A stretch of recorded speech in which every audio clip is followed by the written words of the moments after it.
welcome. Good afternoon, everyone, and welcome back to a beautiful Tuesday afternoon. I'm Jamelia White with Ashley Malone. Here we are with your afternoon news. We're hoping that everyone will enjoy the sun finally. So, here's just a little bit of trending topics going on. WICR News. A fire broke out in New Jersey Sunday afternoon, burning up to 1,500 acres in Wharton State Forest. 40 fighter fires were fighting the fire with 10 engine trucks and 2 bulldozers. The smoke could be seen from as far as Manhattan, where people posted many photos and videos of the smoky air. A car crashing into a Queens Creek on Friday left 4 young people dead and only 1 survivor. The survivor was a 20-year-old driver who was able to escape the car and called 911. Investigators are still trying to figure out the cause, though they believe that speed and rain have something to do with it. California parents who were set to sail the world with their children had to stop their voyage short after their 1-year-old became severely ill.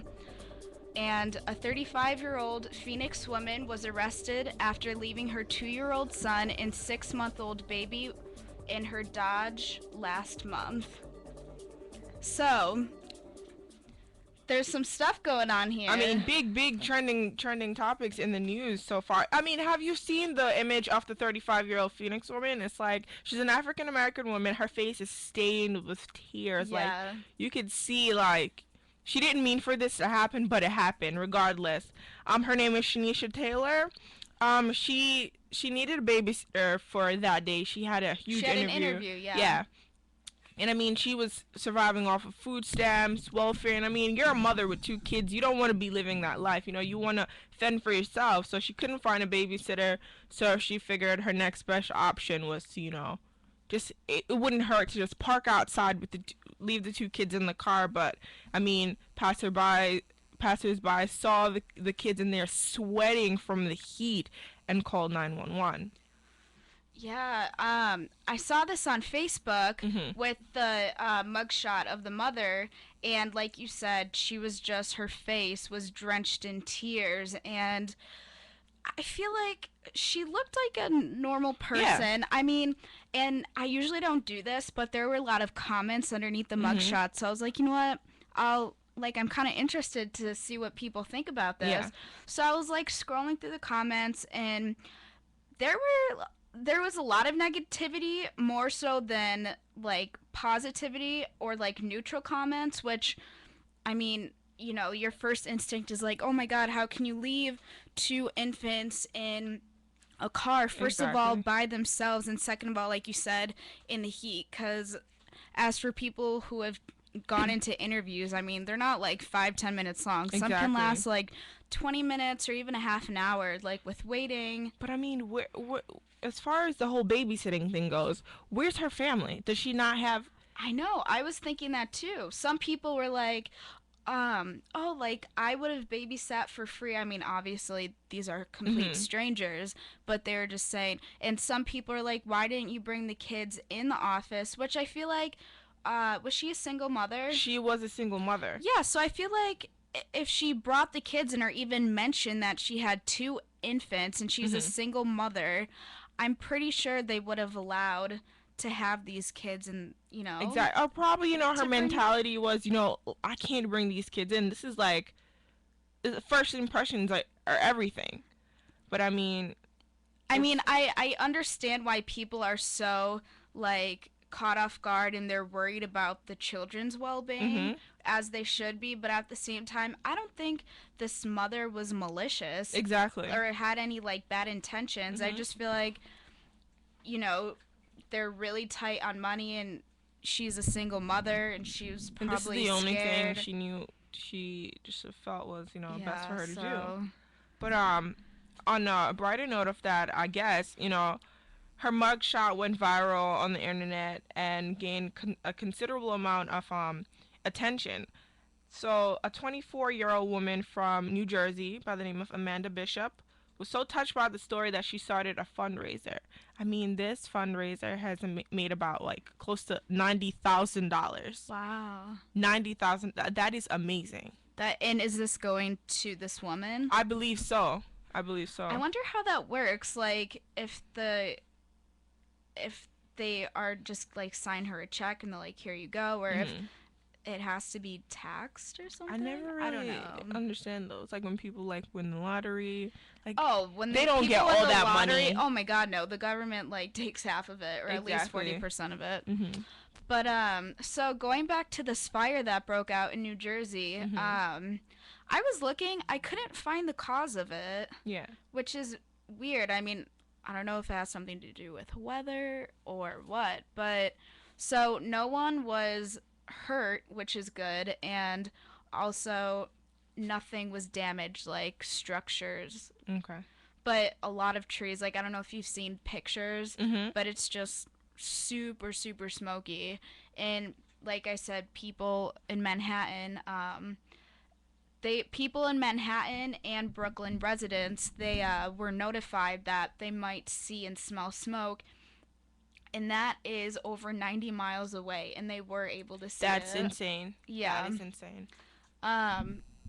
So I guess they're really trying to contain it. So I guess if it doesn't spread, that's good. Mhm.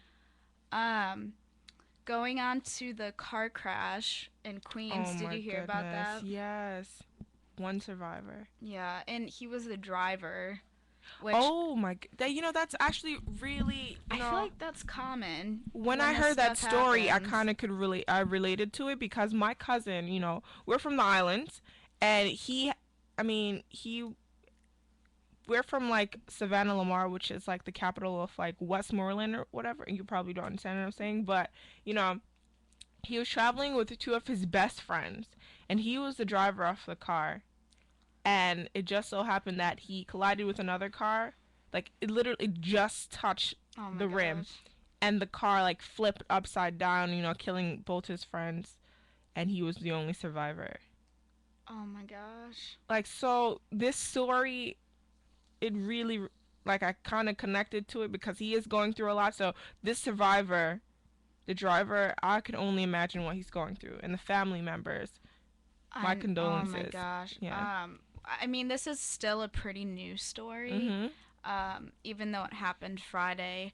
But I guess police reports show that the driver was making a quick U-turn because there was like a dead end, Yeah. and then I guess that when you do a quick U-turn, it probably like swerved the car Yeah. off the road. But I mean, this is not good news, but it's disturbing. The fire department divers, they went into the creek and pulled out the four victims, even though they were already dead, within a half an hour of the accident. So I feel like that's kind of slow. That is. That is ridiculously slow. Because you never know. Did they die upon impact? I have no So idea. if firefighters had showed up early, I know it's a risky job to be a firefighter, but I mean, if they had showed up earlier, you don't know. There could have been a chance of at least one or two more I mean, surviving. yeah, I don't. They might have like died from impact, or at least I don't know how that stuff works. So, Mhm. but uh, in the article it was also saying that the driver, he like pushed himself out of the car Mhm. with like minor cuts and wounds and stuff. So I don't know if he like tried to get his friends out. Yeah. I don't know. But a close source to the driver, like a family member, said that he doesn't really remember much of what happened. That is So so sad. yeah, I mean, I don't know. They were going to a friend's house, or it Mhm. was one of the friend's birthdays the next day. So Yeah. like they were going to celebrate or coming back from it. And that happens. You never know. You never know. Yeah, it's terrible. So maybe we'll get more on that. Yeah. This next story that we have up about the California parents who went out with their kids sailing, that has been on the news nonstop because there's such a negative feedback about why would you bring two young kids Yeah. out so far. Um, yeah, I was reading it, and I thought when I first read this, I thought they had just started their Mhm. voyage. They've been traveling or sailing around for a year already. They were in Mexico, like down in the coast. They were not by Mexico. They were 900 miles off the Oh coast. my goodness. But in they have two kids. One's a 3-year-old and one's a 1-year-old. Precious, precious little And kid. if they were at sea for a year, that means that the baby was either like born, Yeah. right? Yeah. On the I was trying to put two and two together. I was like, I don't really or like get it. literally like days, Yeah. but And you take an infant. yeah, I don't know. So I understand where the backlash is coming from. Like, Yeah, the mother spoke out and said like